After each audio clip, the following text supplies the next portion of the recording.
Il faut créer un réseau, un web africain indépendant, comme il y a un web russe indépendant, comme il y a un web chinois indépendant. Nous devons créer un pôle web africain indépendant. Alors pour cela, les 3 grandes nations du Sahel, aujourd'hui qui constituent notre forteresse, aux portes de l'Afrique noire, le Mali, le Burkina et le Niger, qui sont en train de mettre en commun leurs moyens pour créer AES TV.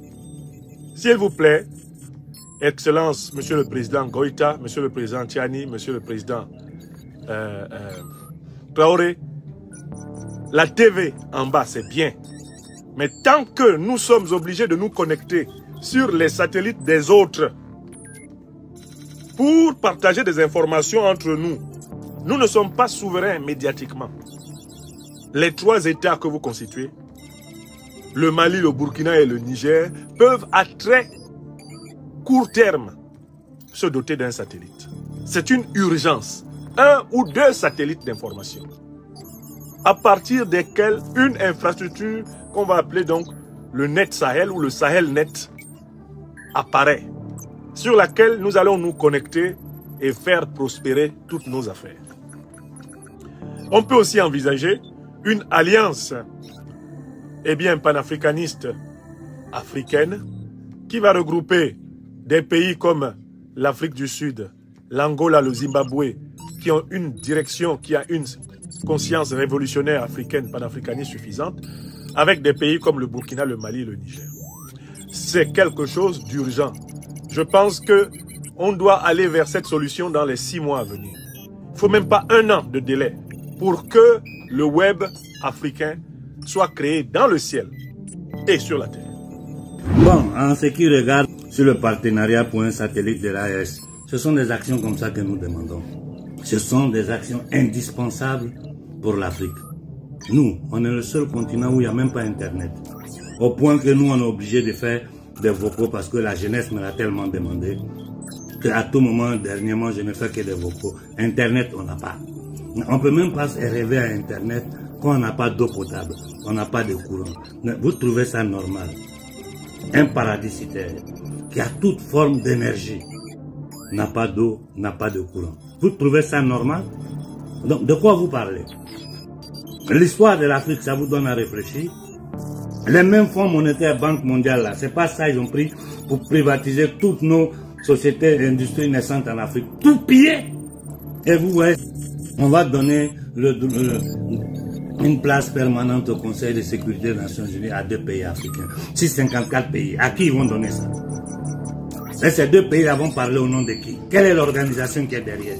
Tout ça, c'est du foufa pour nous enfumer. Pour nous enfumer. Mais comment vous pouvez croire à des gens qui ont fait un programme clair, c'est sous les yeux de tout le monde, c'est pas caché. Il faut éliminer les 3/4 de la population africaine. Il faut prendre contrôle des matières premières africaines. Il faut empêcher l'Afrique d'enclencher une autodétermination, une vraie indépendance économique, culturelle et sociale. Donc pour cela, nous utilisons tous les moyens. L'arme économique et financière, qui sont nos armes, le Fonds monétaire international, la Banque mondiale. Le terrorisme, qui est l'armée informelle de la CIA qui gouverne l'Occident. Comment ces gens-là peuvent venir nous dire, ces mêmes personnes qui envoient l'aide à l'Afrique, et ces batraciens que vous appelez dirigeants, ces thèses, ils regardent, ils laissent faire. Nous-mêmes, seulement nous de la diaspora africaine, nous sommes combien de centaines de millions par le monde. Nous seuls, on peut aider nos gouvernements. Il y a le ministère des Affaires sociales dans tous les pays de l'Afrique. Je ne parle pas des anglo-coloniaux, mais des 3 pays sur lesquels nous avons l'espoir aujourd'hui. Pourquoi vous ne demandez pas aide à la diaspora, à la société civile? Seulement nous, les diasporas, de la diaspora, chacun met la main dans sa poche. 1, 2 euros, c'est des centaines de millions qui seront déversés pour régler ces problèmes-là. Outre au fait que vous êtes un gouvernement, vous devez pouvoir tisser des relations, créer des rapports avec des pays qui peuvent nous aider sans vouloir nous imposer leur vouloir, sans vouloir nous éliminer, sans vouloir piller nos richesses. Et vous voulez que moi je supporte Koïta, que je sois derrière Tiani. Moi je n'ai rien à foutre avec Koïta, je n'ai rien à foutre avec Tiani. Ce qui m'intéresse c'est le peuple malien, le peuple du Niger.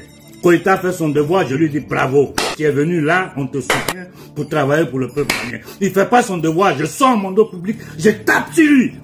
Et je vous dis, il y a beaucoup de choses desquelles je ne parle pas parce que ce n'est pas le moment, nous sommes en guerre.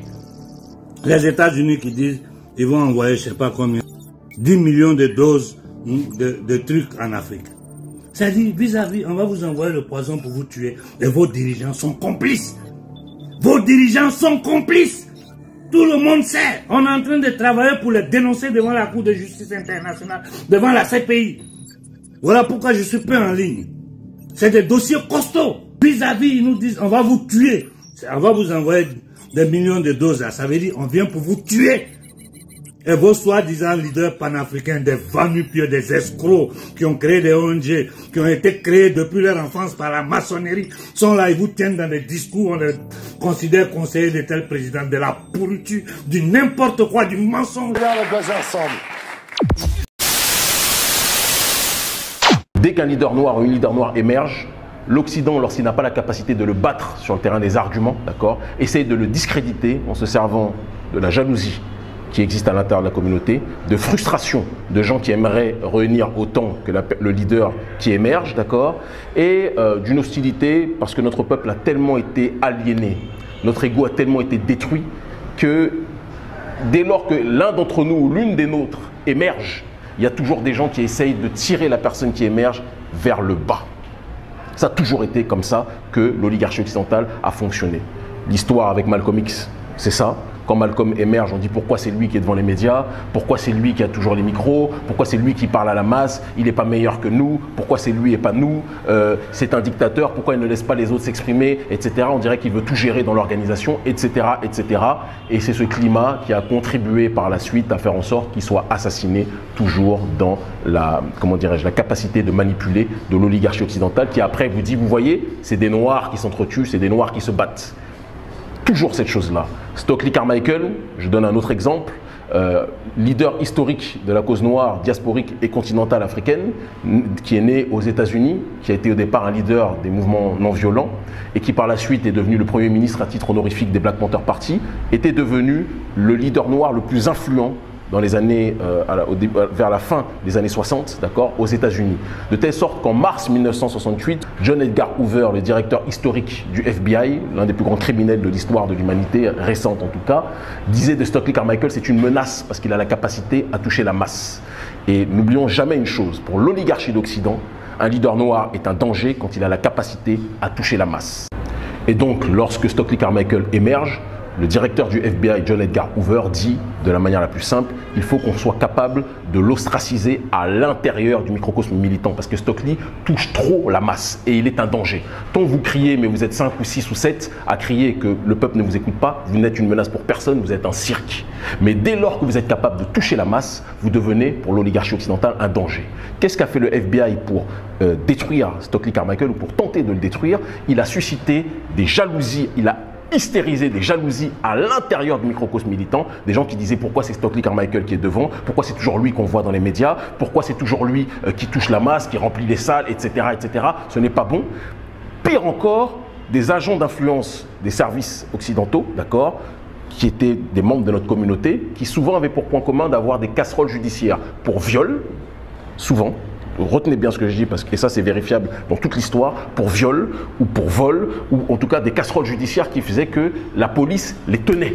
Excusez-moi la crudité, il y a des papas et des mamans qui m'écoutent, mais la police les tenait par les couilles. Ça c'est très important de le dire. Et ces gens-là qui étaient tenus par les couilles, il y aura d'ailleurs un film sur l'histoire de Fred Hampton qui va sortir, vous allez voir un noir qui a des casseroles judiciaires et qui infiltre les Black Panthers et qui infiltre la mouvance de Fred Hampton, d'accord, et qui a contribué d'ailleurs à son assassinat, un traître qui a été acheté par la police parce qu'il avait des casseroles judiciaires. C'est toujours comme ça que l'oligarchie occidentale a fonctionné. Eh bien, ces personnes-là sont cooptées pour répandre des rumeurs sur le leader noir le plus influent et le présenter pour ce qu'il n'est pas, pour le discréditer auprès de la masse. Par exemple, dire que Stokely Carmichael était un agent du FBI ou de la CIA. C'est ce qui s'est passé dans un programme qui s'appelle, je vous en supplie de vérifier, parce que quand moi je parle toujours avec des références historiques et avec des preuves, avec des faits, en essayant d'être toujours dans une pensée construite et constructive. C'est le plus important. Et le programme s'appelait Bad Jacket. Le Bad Jacket, c'était pour donner une mauvaise étiquette au leader noir et pour le présenter comme étant une personne qui travaillait pour les personnes qu'il prétendait combattre. Très important. Et donc on a fait croire que Stokely Carmichael était un agent de la CIA et des militants noirs qui étaient des agents dormants des services de renseignement, ou pire, qui étaient instrumentalisés. Le cas des 2 petits batraciens du Sénégal sont sous nos yeux. Les Young Leader Boy de Klaus Schwab qu'ils ont installé au Sénégal. Ça ne les suffit pas. Le plus grand criminel et jeuniste du monde est reçu par le gouvernement sénégalais. Quelqu'un qui est poursuivi par la justice des différents pays. Avec tous les honneurs. Ça ne les suffit pas. Le lendemain, ils sortent là nos rapports avec le Fonds monétaire, la Banque mondiale. Moi, j'ai dit, laissez les Sénégalais dans leurs bêtises. Ils vont payer ça. Si c'est un peuple qui est digne, là, ils vont réagir. Sinon, ils vont payer ça. On a fait ce qu'on peut pour eux, qu'ils prennent les responsabilités. Chaque peuple doit prendre ses responsabilités. Les enfants du Sénégal, les jeunes pêcheurs, ils n'ont même plus droit à leur travail. Au point qu'ils prennent leur bateau pour aller finir sur les côtes espagnoles. De quoi nous parlons? Et ces 2 batraciens du Sénégal pensent que avec le tam-tam médiatique qu'ils sont en train de faire sur la toile, ils peuvent blaguer les Africains. Les Africains ont compris que vous n'êtes que des minables, des batraciens, des indignes, des négriers noirs, des petits voyous qui courent après les prostituées, qui ont manipulé la jeunesse sénégalaise aujourd'hui pour livrer le Sénégal et l'Afrique aux entités démoniaques qui gouvernent ce monde. Et vous voyez ces batraciens du Sénégal qui viennent là, parce qu'ils savent que les Sénégalais sont des ignorants, bloqués dans la religion. Ils savent. Comme le Sénégal a fourni le plus grand cerveau d'Afrique, parmi les plus grands cerveaux d'Afrique, la masse sénégalaise est analphabète et ignorante. Ils font pas à l'école.